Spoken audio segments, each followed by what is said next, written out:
Hello po, magandang gabi, magandang umaga, no? Kung nasa panig man tayo ng mundo, ayan, at tayo pa gagawa ng ating reading ngayon.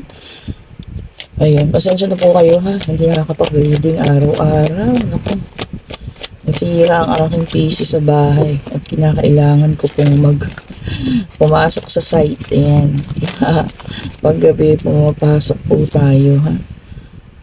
Ayan, ang ano oras na tayo nakakauwi. Ano yan? Meron tayong ano agad dito ah. 8 of Swords. And then meron agad 7 of Swords. And meron tayong Page of Swords. Puro swords. And ang ating 10 of Wands. Okay. And meron tayong the Hierophant. Check pa natin ha, kung ano po ang lalabas. Check pa natin.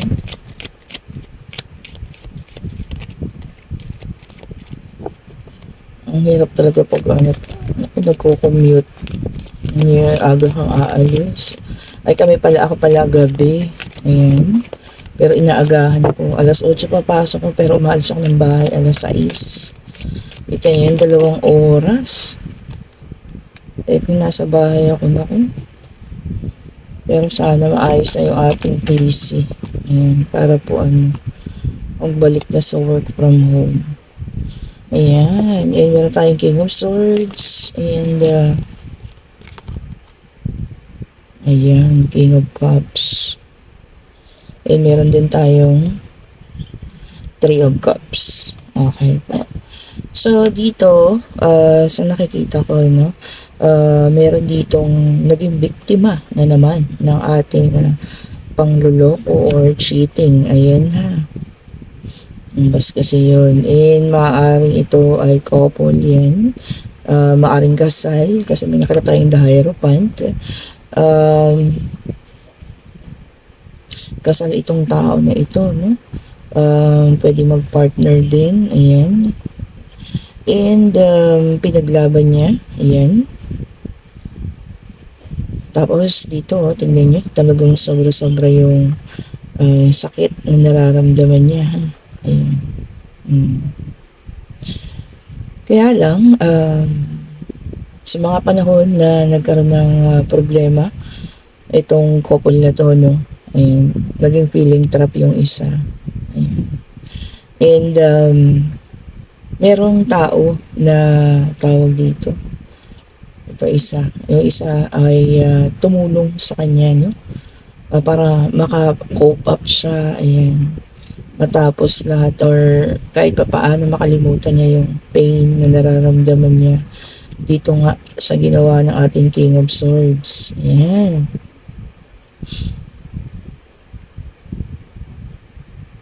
Kaya lang, ang nangyari dito, no? Nagkaroon kasi ng union, no? Ayan, pagbabalikan, ha? Ayan, maaari magkakaroon ng pagbabalikan na magaganap. Kasi ang nangyari dito sa ating King of Cups. Ayan. Or kung sino naman tong tao na na siyang tumutulong or nakatulong sa inyo para maka-move on na, no? Ayan. Or nagbibigay sa iyo ng advice ng mga panahon na yun. Nagkaroon ng attachment. Ayan ha. Na-fall. Ayan. Na in love sa inyo, no? Na, ayun nga, minahal kayo. Ayan, kung sino man po ito, ha. So, ayan, naging biktima ng third party, ano? Itong ating, nakunan natin ng energy. Ayan. Maaaring kasal. Maaari din namang mag-partner. Andiyan kasi si Hierophant eh. Ito si Hierophant. So, signifies ng pare. So, kaya nasabi kong maaaring kasal po ito ha. May taong tumulong sa kanya. Ayan. Para makalampas or nagbibigay ng payo. Ayan, ang ating King of Cups. malampasan yung relasyon nila ng ating King of Swords, ano? Ayan. Ang nangyari, nagkaroon ng ang tawag dyan, nagkaroon ng pagbabalikan kasi yun yung nakita natin lumabas. Nagkabalikan ng King of Swords at eto nga, kayo yung naging natrap sa sitwasyon. Ayan. Kaya ito, yung ating King of Cups, emotional. Ayan ha, naging emotional. At maaari, sabi nga dito, no, kasi kagaya nun, yung Ten of Wands, sobrang nakasakit sa kanya yun, hindi, mamahalin na lang kayo, no, or mamahalin na lang kayo ng patago. Ayan, hindi niya sasabihin kung ano yung kanyang nararamdaman. Mamahalin na lang kayo ng lihim. Ayan, maaring ito ay kaibigan ninyo, no, malapit din sa inyo. Ayan, naging sandalan niya sa panahon na yun. Kaso nagkabalikan eh. So, naging lang tong si natin, King of Cups. So, no gender specification ha. Pwede yung babae, pwede yung lalaki. Ayan. Pwede rin LGBTQ ha. So, kung meron kayong mga best friend, ayan, or may mga babae, lalaki na malapit sa inyo, na siya na yung naging sandalan ng mga panahon na nagkaroon kayo ng problema, no? And kaso nagkaayos kayo ng person mo. So, itong ating ngayon, King of Cups, emotional. Sabi, mamahalin na lang daw po kayo sa malayo. Oh, see? Meron tayong Three of Swords, yan, heartbreak and suffering. So, ang nasasaktan dito ngayon, yung taong tumulong lang, ha? Yung taong nagmalasakit. And then, meron tayong Three of Cups in reverse. Ayan. Sabi po rito, no, alone time. And iniisip niya nga, three sa crowd. Kaya siya na yung nagpaubaya. At mamahalin na lang daw po kayo ng patago, palihim. Ayan. Mamahalin na lang kayo sa malayo. Ano ba yan? Sakit naman. Di po ba? Kung sino itong taong to sa buhay ninyo, no? Na lagi niyong kasangga. Ayan. Malapit sa inyo. Tumulong sa iyo para maka-move on. Ano ba yan? Paulit-ulit ang ating baraha. Pati sa deck of cards, ha? And then, meron tayong Ten of Wands. Talagang ito po ay nakasakit sa kanya, pero inisip niya, keep going. Ayan. Keep going daw po.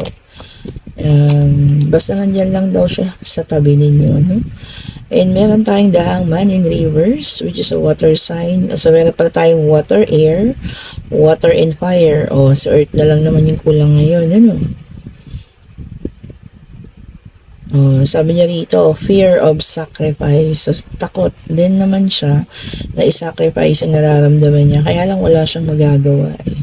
So, sa sobrang pagmamahal niya sa inyo, no? Kahit siguro na ipagtapat niya na yung damdamin niya. Tapos hindi niyo nga tinanggap dahil mahal niyo pa nga yung isa. Tatanggapin niya raw po. Ayan. Kahit takot siyang magsakripisyo, pero gagawin at gagawin niya, no? Dahil nga mahal niya kayo. And then, meron tayo ng Nine of Pentacles. Ito na ang Earth sign. Ayan, para sa ilan. Ito ay kaperahan, ha? Ang aga.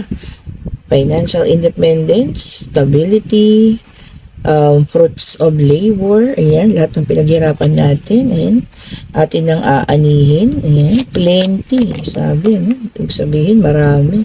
Makita niyo yun, napipilip ang ating mga baraha. And then, meron tayong Wheel of Fortune in reverse. Ayan.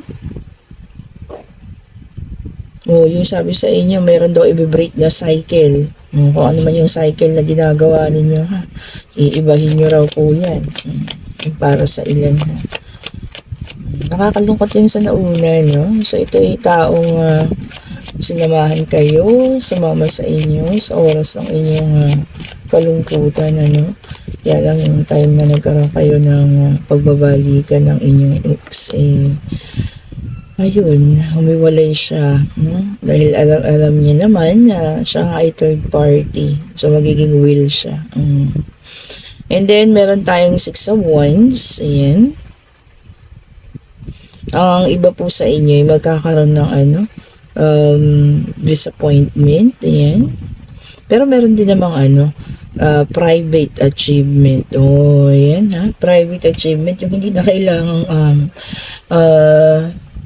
tawag dito, ipaalam sa ibang tao, no? Yung sa sarili nyo lang, alam yung meron kayong na-achieve. Oh, ayan. And then, meron tayong the chariot in reverse. Ayan.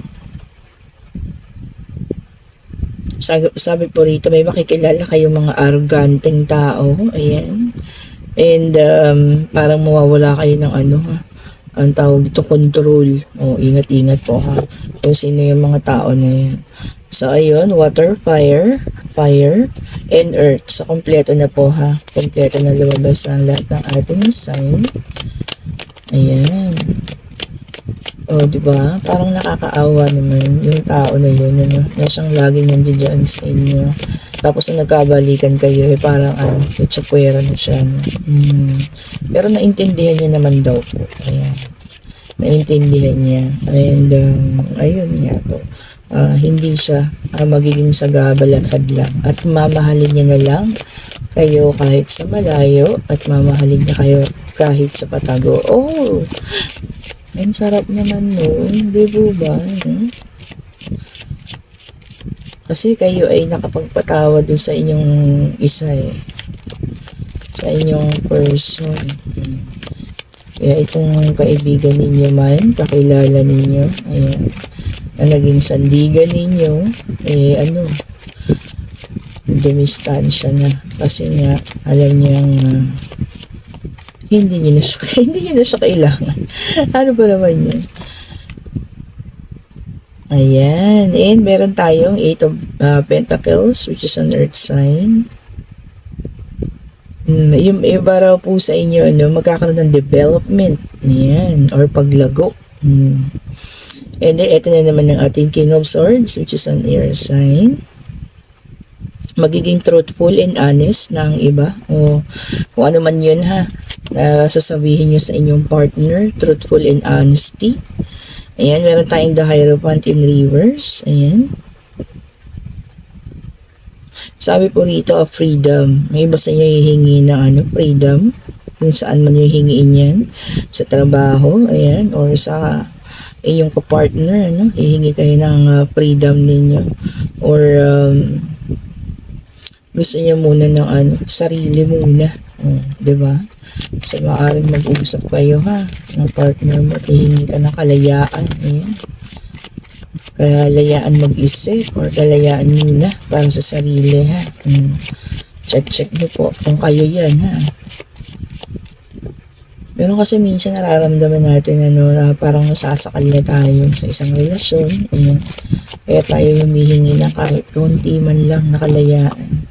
And then, meron tayong the Temperance, which is a fire sign. Ayan. Everything in moderation. O, hinay-hinay lang daw po ha.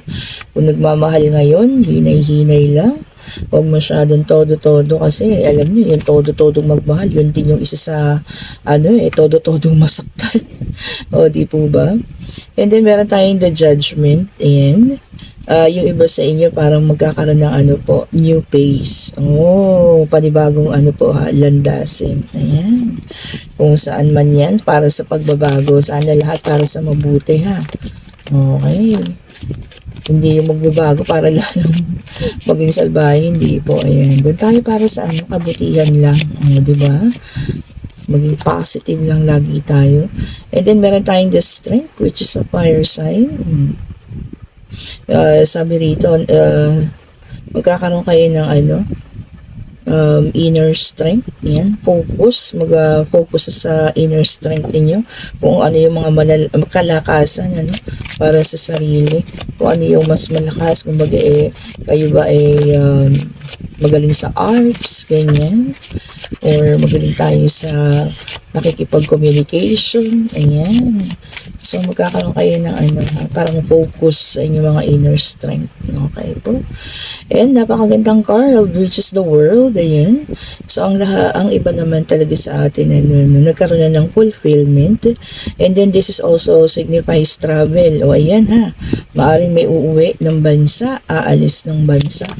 Ayan, kung sino naman po sa inyo yan ha. So, may pag-travel po tayo na kuha dito, no? Nag-flip ang ating pag-travel kung sino naman po sa inyo yan. Matutupad ang inyong pag-travel. This is an earth sign po ha. And kung sino sa inyo mga earth sign, may travel soon. And then meron tayong King of Wands. Ayan. Sabi rito, overcoming challenges. O, yan naman daw po ha. Lahat naman ng mga pangyayari ay may overcome naman daw po natin ha, or malalampasan. Oh, diba? Ang ganda, no? So, ayan. Tignan natin ha. Ang buhay pag-ibig. Yan, kung nakikita nyo sana itong ginagawa ko, no? Sine-check ko pa rin itong aking computer dito sa bahay kung maayos siya. Kasi ang hirap po talaga work on site. Sobra po. Nakakapagod. And then, meron tayong twin flame. Ayan. Sabi dito, this person is your mirror soul. This is why this connection feels so sacred to you. Oh, tignan nyo ha. Yung kanina, doon sa first part ng reading, maaring twin flame po yun. Ayun. Kaya, tawag dito, yung isa mapagbigay. Kaya nga sinasabi ko ang twin flame talaga. Kahit sa anong panahon, ayan, anong pagkakataon, magkakakilala at magkakakilala kayo, pero po, hindi talaga kayo magkakatuluyan. Diba? Sabi ko sa inyo, kahit ma-search nyo yan, tingnan niyo kung anong ibig sabihin ng twin flame. And then distance, the separation you are experiencing is necessary to help your relationship grow. Ayan, para sa ating mga mga LDR, kailangan talaga magkahiwalay muna para mag-grow yung mga relationship ha. Not naman necessarily na maghiwalay na kayo as in hiwalay talaga ha. Baka naman kailangan na magtrabaho ng isa sa ibang bansa. Ayan, sa ibang lugar. Yun ha. Kaya merong distance. Di ba? Or meron namang yung iba nagkakaroon ng cool off. Ayan. And then make the effort. This love is worth taking risk. You are called to move forward. Ayan ha. Yung mga nagdadalawang isip pa. Baka may nagpaparamdam sa inyo pero kayo nagdadalawang isip. Ayan po ha. Check ninyo yan. Baka para sa inyo po yan ha. Diba? Ayan ha. Ewan ko itong PC. Yung PC. Para po siyang na-stroke talagang sobrang bagay. Wala na yata ako magagawa rito. Talagang kailangan muna natin mag-on-site and parang aabutin ako doon ng 1 linggo. Naku po, Diyos ko Lord. Ayoko pa naman nagbibiyahe sa ngayon ha. Sobrang nakakapagod po kasi. Sana magawa na yung aking building pass para maipagawa ko na to sa mga IT doon sa amin. Ay, ako. Ang hirap pa naman po mag-return ng mga ganitong item na nasira. Ayan. Daming kailangan papel. Ay, naku Lord. Sana po, yan ay inyo nang maayos. Ito, no? And then, you are enough. Ito, kinuha natin yung nag-flip sa ibabaw. Actually, dalawa yun. You are enough. The person you are meant to be with you or to be with will love you the way you are. You don't need to change. Or mamahalin ka daw po ng taong yun ha. Kahit ano ka pa, kahit sino ka pa, yun na nga. Diba yung sa first part natin, talagang matindi siya magmahal. Minamahal niya kahit sino pa, kahit nga hindi tinatapatan yung pagmamahal niya, no? Diba? And overthinking, playing negative scenarios in your head is creating issues which weren't there in the first place. Ano ba yan? Nabulol na tayo. Ayan po ha. Yung iba naman daw sa ayan nag-overthink na. Wag daw po iwasan ha. Dahil talaga namang wala naman daw po yung mga senaryo na yun. Kumbaga kayo lang yung nag-iisip na maaaring baka ganun na yun nangyari. Wag daw po mag-overthink ha. Yan. And ngayon, syempre tayo po ay mag-isip na ng inyong mga katanungan ha. Answerable by yes or no. Ayan. Pwedeng pag-travel. Ayan. Kasi may lumabas na travel. Pwedeng sa financial, pag-ibig, or kahit na anong katanungan yan ha. Tingin po natin ang kasagutan. Spirit guide. Bigay mo po sa amin ang kasagutan sa kanilang mga katanungan. Spirit guide. Ibigay mo po sa amin ang kasagutan sa kanilang eto, may sumabit sa kamay ko. Ay, Ito po, dalawa kasi sila, no? Etong ating Two of Cups and etong ating The Emperor. O, see, and yes naman, parehas yung sagot. Ayan. So, tignan nyo ha. Until dito sa the last mark. Ayan. Kung kayo man ito, kayo at kayo ay magkakatuluyan ng person mo, no? And meron talagang isang taong magmamahal na lang sa inyo ng palihim at patago. Ayan. Hindi niya na isisiwalat pa or hindi niya na sasabihin pa yung pag-ibig niya, pagmamahal niya na nararamdaman sa inyo, no? Sa sarili niya na lang. Ayan, kasi alam niyang makakagulo lang siya sa kung ano man po yung sitwasyon ninyo sa ngayon. Oh, 'di ba? Talagang napaka-mapagbigay ng taong ito, no. Hindi siya makasarili, hindi siya nag-take advantage, ano, sa mga nangyari. At ito nga, sobrang mahal kayo at nire-respeto kayo ng taong ito. Ano ba 'yan? Bakit ganun? Kung sino yung taong sobra-sobra nagmamahal sa inyo, siya naman ang hindi niyo mabibigyan ng katapat na pagmamahal, no? Maaring sa inyo ang taong ito ay kaibigan, talagang hanggang kaibigan lang. Oh, sakit naman, no? Na-hurt ako para dito sa taong ito na nagmamahal lang patago at lihim. Ayan, kung sino po nakaka-resonate ha, comment down below. And kung nagugustuhan ninyo yung ating mga video, pa-share, pa-like, pa-subscribe, and pa-hit po ng notification bell para lagi kayong updated sa ating mga pinopost ng mga bagong videos. Ayan, and syempre ang ating mga bracelet, commercial, kung sino po ang may gusto ng ating amethyst, ayan, mag-message lang po kayo ha. Ang dahil po nagtatanong kung ano yung Facebook page, nandyan po sa description box yung ating link. Click nyo lang po yan, mapupunta kayo sa Facebook page or pakihanap po Mystic Tarot or mystic.tarot.2024. Yun po yung ating Facebook page ha. I-type nyo lang po yun. And same po yung ating same yung ating ang tawag dito, profile pic. Kung ano yung profile pic ko sa YouTube, isa lang po yan. Siya rin profile ko sa TikTok and sa Facebook po. And meron po na tayo pang ang dami po nating stocks ng mga bracelet. Meron po tayong black tourmaline, ayan, sa mga nangangailangan. And meron tayong ating tiger eye for clarity, ayan, and wisdom, ayan, kung sinong nangangailangan, ano. Karamihan po yung bili sa akin ito, estudyante, ayan, yung mga nag-aaral. And meron tayo, of course, ang ating citrine, ayan po, para sa financial stability. And syempre, itong isa, yung para, ayan, parehas. Pakitang gilis na naman ito ating citrine orange. Ito pala ma-share ko lang po. Merong kumuha nito sa akin, tong citrine na ito. Ayun, sabi niya pagkatanggap ng citrine, nakakuha siya ng, tawag dyan. Kasi siya parang, meron siyang sa isang malaki siyang kumpanya, ayan, hindi naman yun sales, pero parang sales na rin ha, ayan, bagitin ko na ba ma'am, ayan, sa Meralco, ayan, tapos yun, nakakuha siya ng mga ng mga deal, di ba? At nag-down payment daw po agad. Tingnan niyo, kararating pa lang nung citrine nun ha, as in, kakahawak-hawak niya pa lang. So, yun lang po, hindi naman sa pagmamayabang pero talagang napaka-powerful. Ewan ko nitong ating mga bracelet. Ayan. Siguro nga kasi punong-puno ng dasal. Ayan ha. Chat niyo po ako sa Mystic Tarot po. And syempre, ang marami na rin napatunayan na ating rose quartz. Ayan. So kung sino man po nangangailangan ng ating mga bracelet ha, message po ako, Mystic Tarot po sa Facebook. Ayan. So, thank you so much po sa panonood, kung sino man yung taong lihim na nagmamahal sa inyo, no? Ayan. Pinili niya na lang na ilihim yun at huwag nang ipagsabi.